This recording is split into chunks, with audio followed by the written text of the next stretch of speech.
Hi everyone, I'm very excited to be here with you guys. I won't take your time too much. I know that it's lunchtime.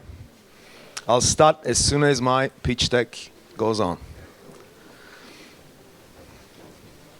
I'm going to speak about how to penetrate Silicon Valley in order to be able to play a global game. And I want to start with a simple question. What's the purpose of the entrepreneur, do you think? The purpose of the entrepreneur. In your opinion, what's it? Create money. Yeah, you can create money by buying and selling stocks. Create values. You can create value by doing NGO work, painting schools, feeding cats and all that. You can create immense value, but that doesn't make you an entrepreneur. According to Peter Drucker, the purpose of the entrepreneur is to create customer, period. If you want to be an entrepreneur, first of all, you should be able to find someone who will pay for your services, for your product, and will be or pay by his or her time. Just like on Instagram, you're spending too much time on Instagram, just like that. Now, there is also a slight difference between entrepreneurship and being a startup co-founder or startup founder, actually. Like, you can be an entrepreneur if you set up a barber shop, a hair salon, let's say. But in terms of entrepreneurship, we have two dimensions, At one grid, at one line, we have people who want our stuff, and at the other one, it is the limitations of our capabilities. Like, there is a limitation for the people that we can serve. If it's a barber shop, everybody needs a haircut, but I can set up a barber shop just around the corner and I can only serve only a limited amount of people. If it's a pet snake store, let's say, it's a very, very niche market. I mean, who would want a pet snake? I'm sure in Ukraine, maybe 30 people, 40 people at max. If I set up a pet snake shop in a very, very, far and remote corner of Kiev, some people will definitely come up and buy that. But these are not startup territory.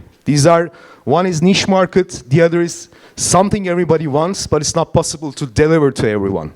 Startup territory, in order to be able to be a startup entrepreneur, you should be able to serve most of the people.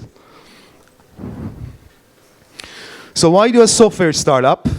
You can offer three things in the world to people. You can offer them products, you can offer them services, or you can offer them software. Now, mobile platforms, the world of PCs, this is well known, it's growing hugely, everybody's converging onto mobile, and the truth is, in 6 years' time, 80% of world's adult population will be mobile users enabled with smartphones. And these are not actually ordinary smartphones, these are like supercomputers. And these includes farmers in Africa, shepherds in Mongolia, the masses that at the moment out of our scope will be enabled with supercomputers in their pockets and internet connectivity. And, the computing power in an iPhone 5 is far greater than the computing power that was used to put man on the moon with Apollo 11. I suggest that you guys read that article written by Mark Andreessen. He is the inventor of web browser. It's not easy to say that he's the inventor of the internet, but he's one of the most influential founder of Netscape. And he's running a VC firm, Andreessen Horowitz, one of the most successful VCs in the world. He has an article about that. He's saying software is eating in the world. Just search it on Google, you'll find the article, and I suggest that you read it. Now, the thing is, thanks to smartphones and expanding connectivity, now almost everyone in the world is a software consumer. Everywhere, all the time. But there is a but here. We can serve everyone in the world, but unfortunately, not every ground is fertile for startups. I want to give a case from Turkey, the Udemy case. Udemy is an online marketplace for e-learning. It was founded in Turkey in 2006. It was highly successful. It got selected one of the top startups in Turkey's prominent accelerators. You know, they function at their premises. And in 2009, 3 years later, the company failed. And what they did is, in 2008, they said, you know, just leave it. We're going to San Francisco and trying our chance once again there. 4 years later, company became the largest online marketplace, online learning marketplace in the world. So how come? Because, you know, Turkey is a big country. We have 80 million people. Our population is highly involved and engaged on social platforms and all that. But a startup, a very bright startup, couldn't make it in our own country, in home country. But when they went to Silicon Valley, everything really changed. Why? You guys probably know Peter Thiel. He's the founder of PayPal and the first investor of Facebook. When no one else believed in Mark Zuckerberg and everybody thought that, you know, social platform game was over, you know, we have MySpace, people high five. Peter Thiel was the one who noticed that there's something different with those projects, with those ideas and those guys, and he invested in them. According to him, in order to build a successful, highly successful startup, you need a triangle. You need 3 pillars to build your startup, let's say. First, you should be able to identify what's valuable. Then you should be able to identify what's missing, what competition is not doing at the moment. And then you should think about what you can do about it. Like in the case of Facebook, for instance, what he noticed is, for people, using social platforms is much more valuable when they share it with the people they know in their real lives. Until Facebook, everyone thought that if people will want to share some stuff with the people in their own real lives, they will just share them on phone, meet them on a cafe, and all that stuff. And social platforms were mainly to find new people that they couldn't reach in the traditional channels. But Facebook said, no, people just want to be in touch with the people that they know in their real lives. They found that that was valuable, and that was missing. You know, it was full of social platforms, but none of them was delivering that promise. And he invested in them. So identifying what is valuable is actually identifying the problem. What's the problem in the market? And when you look at the competition, I mean, for anything in the world, there's an alternative. I mean, even the most underserved market has some ways to solve people's problems, but they're probably missing something big, just in the case of Facebook. You should see that, what's missing, what competition is not doing. And then you have your idea, and if you merge those, you'll come successful. But one thing is important in that triangle. Again, Mark Andreessen says that market is the most important aspect in this triangle. I mean, as a VC, we come across to very bright startups, great teams, you know, brilliant people, and they don't succeed. And sometimes the other guys who are not so bright, but they succeed. There is this market factor, I will say. And in the region, we have team problems as well. We have inexperienced founders and scarcity of skilled human capital. We had attitude problems, fear of failure. And we have funding, mentoring problems. We have very limited number of veteran VCs who have real expertise in the tech industry themselves firsthand. And from our region in Turkey, in terms of, you know, north, your region, and south is more like North Africa and Middle East for us. It's currently a bit destabilized. But there is a unique player in this region, and it's Israel. What they're doing is they have this tiny market. So in order to be able to successful, they should go straight to the US. They should go straight to the most attractive market in the world. And what they're doing is they are actually keeping R&D in homeland, and they're moving their product and marketing side to the Silicon Valley. And this is what we are offering to Turkish startups. What we offer is like, you know, it's not that easy for a Turkish startup or a Ukrainian startup to set up, to move to Silicon Valley and start from scratch.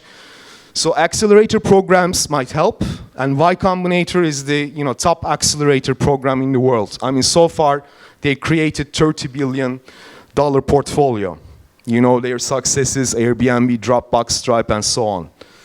They are the top accelerator. I mean, in the US only, there are 1,400 incubators and accelerators. But most of them do not show or prove any success. But these guys are really, really cool. And with the digital places, with the digital markets, we have a difference. Like you probably remember the iconic advertising campaign of Avis. You know, the biggest car rental company is Hertz. And Avis says, we are number 2, we try harder. But that's not valid for digital industries. I mean, if you're Facebook, there is no number 2.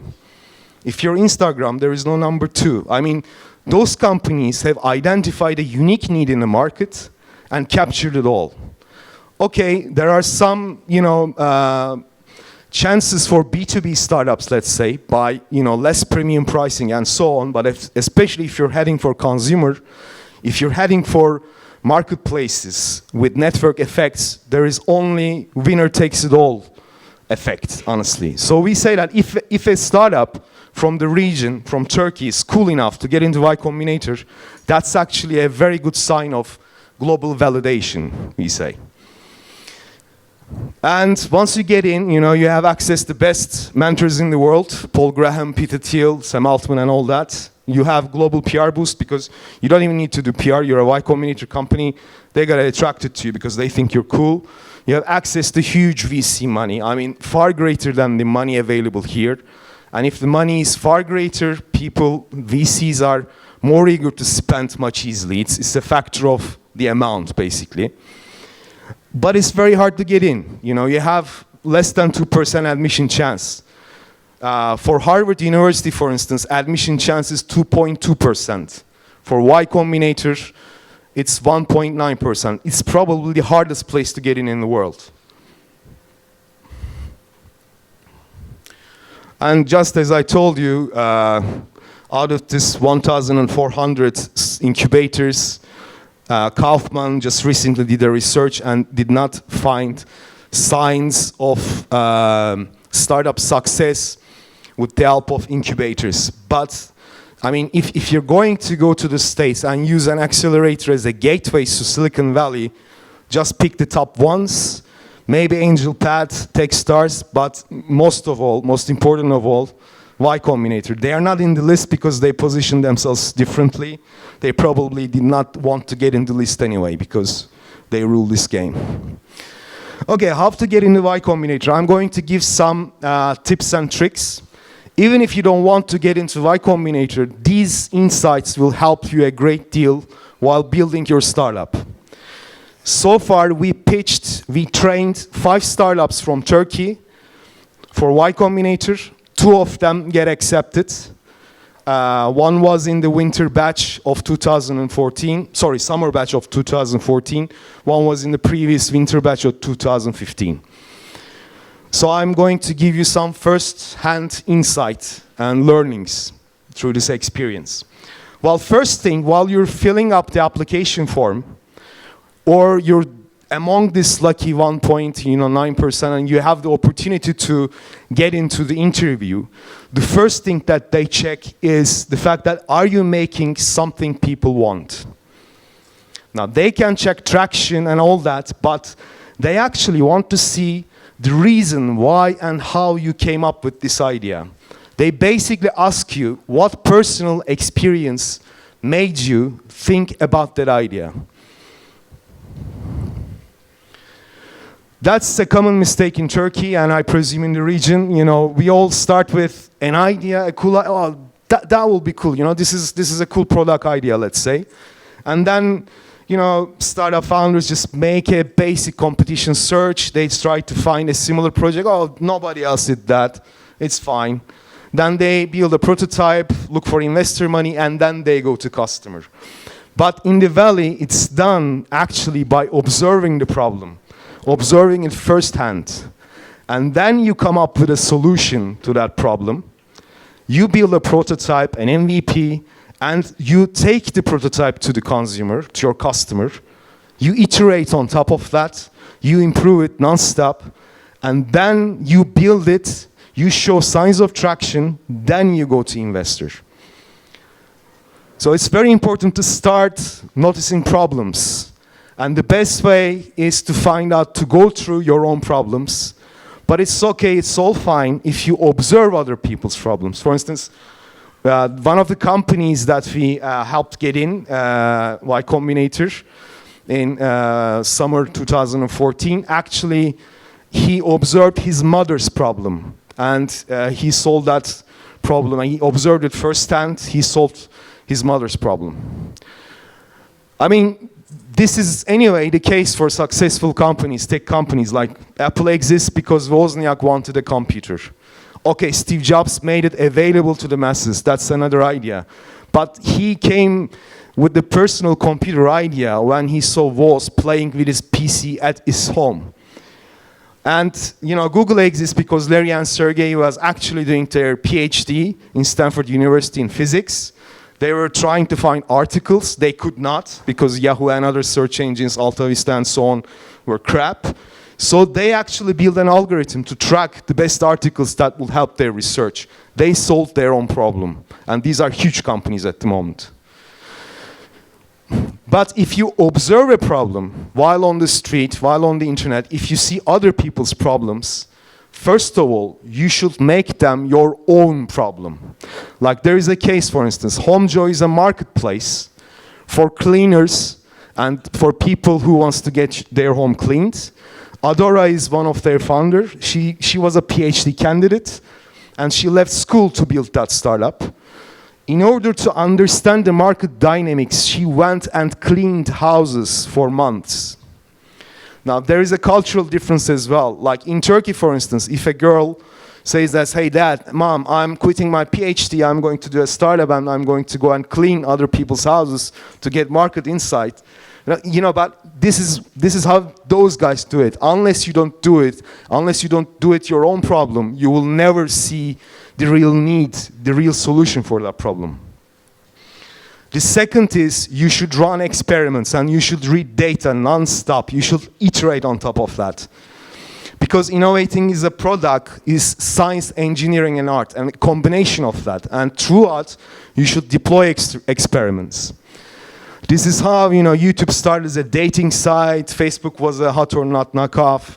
This is how those guys did it. So we see entrepreneur as a business experimentalist. We see it like the scientist of the age of enlightenment, more or less. A guy who's doing non-stop research, experiment, observation, and all that. Mark Zuckerberg made Facebook not because he was, you know, wildly creative or something, but he's actually a scientist who did millions of social experiments. And this is how he made a very, very successful global product. I mean, when today we went back our homes and get into Facebook, some of us will see a different Facebook. Some of us will experience a Facebook which was powered by an alternative algorithm. And they're still trying to improve and add on stuff. And they're brave about that. When they first came up with the timeline, there was huge anti-reaction in Turkey about, oh, this new timeline is crap. But he actually tested that. And he knew that it was better. And now everybody's happy to use it. The third trick that Y Combinator looks is secret. Do you have a secret? By secret, we don't just mean a patent or IP rights or anything like that. But Facebook had that secret. Like people in real life want to get in touch with people that they know online. That was their secret. They identified that first, and they sustained that secret for a long time. Like Instagram, for instance, you know, it's a photo sharing platform. It's not the first photo sharing platform, but what market is missing is like people with smartphones are able to capture great photos, but most of us are crap actually in taking photos. And with Photoshop and all that stuff, you know, it's a bit complicated. If a very, very simple, you know, filter mechanism would improve ordinary people's smartphone photos, that will work. That's actually the market that they tried to attract. That's what they noticed and built-in filter program. And they built their product on top of that secret. It's very important to start small and grow in concentric cycles. Like when you when you apply to Y Combinator, they would seek that if you really find a vertical that you can really leverage. Did you penetrate a market? There's a sword in that because a sword has a very piercing edge. It's not a blunt instrument. You have to have one single use case, MVP around that use case, and you have to be able to penetrate the market. But after that, you should be able to show them what's your vision about the product. Okay, I have this single use case, single MVP, and I'll grow it in terms of like onion rings into this huge idea, huge business. That's what they're looking for. And the fifth trick is if you're in a highly competitive and fastly changing industry, get to the edge of that. Like, this is the case of eBrand Value, the startup that we helped to get in Y Combinator in this previous batch, sorry. They're they used to be a real-time monitoring company, and through social media traffic, they were actually doing real-time brand valuations. But the problem is with MarTech, it's a hugely crowded market. Like in 2014, there were around 1,000 MarTech companies in the States. In 2015, it was doubled. So it's a highly competitive market. So what they did is, we forced them to go to the edge. Why people would want to use that? What's the ultimate objective of branding or marketing communications? It is sales, right? So they repositioned the product, they improved their algorithm, and they improved in such, they found 0.7 correlation with sales data. And they become the real-time Nielsen ratings for brands. So if a marketing manager initiating a campaign, spending money, he or she can see real-time if the money is spent well, with right effect or not. So it's very important. If you're in a crowded market, it's fine. You can still get out, because a crowded market shows the sign that there is a real need, a real problem to be solved. But then you should be able to get to the edge of that crowded market by delivering the ultimate solution. And the other one is Visera Labs. Other thing that Y Combinator really likes is to disrupt old-fashioned, archaic industries. Like those guys, the guy that I told you solved his mother's problem. A Turkish lady wanted to change the texture of the sofa, and she went to the shop and saw on the little pieces of textures and picked one. When they come after spending all that money, she was really upset because she wasn't happy with the solution. So he devised a 3D projector that identifies the 3D object and pushes and projects the right texture, alternative textures, and all that stuff. They are planning to disrupt showroom-centric retail, which constitutes 1/3 of retail everywhere in the world, including automotive industry and all that. One more thing, this is the end of my slide deck, but one more thing, based on the experience, on Ukrainian experience, because I come across and met with some startups. I've seen some really great teams yesterday. It's very important to see the team dynamics. Like Y Combinator has this research. They get applications all around the world and they monitor their success. So what they found is, for one guy team, there is no team. Like Dropbox is one of their most valuable company. When the founder came, they said, no, we cannot accept you to the program. You have a brilliant product, go find a co-founder for you. And become to, and we'll get you the program. And that's how we did it. And the research says 4 is a crowd. 4 partners are a very risky proposition. 4+ for startups is a very risky. The most successful ones are 2 people teams. 3 is okay too.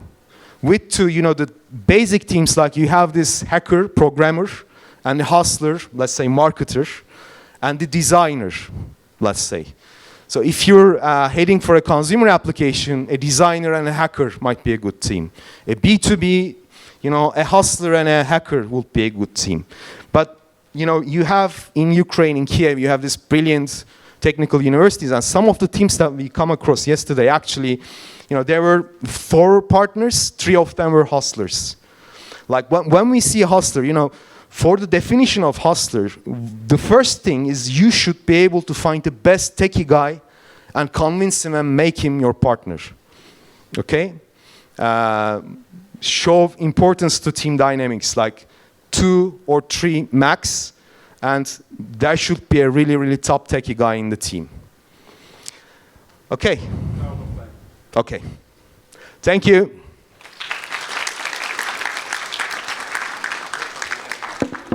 Thank you, John.